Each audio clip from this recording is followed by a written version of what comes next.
Tired of project chaos and wondering who's doing what?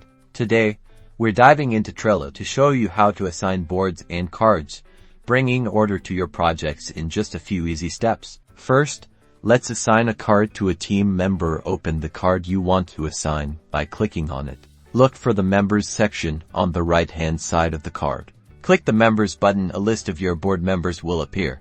Simply click on the member's name you want to assign the card to. You'll see their avatar appear on the card, indicating they're now responsible. Now, what about assigning an entire board?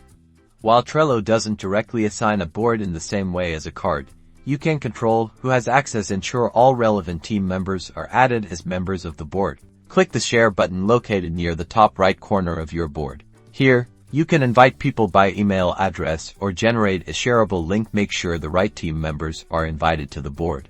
Consider adjusting the permissions levels to make each member admin, normal, or observer based on the role they need to play on the board. And that's it. By assigning cards and managing board access, you'll improve workflow, increase accountability, and keep your Trello projects running smoothly.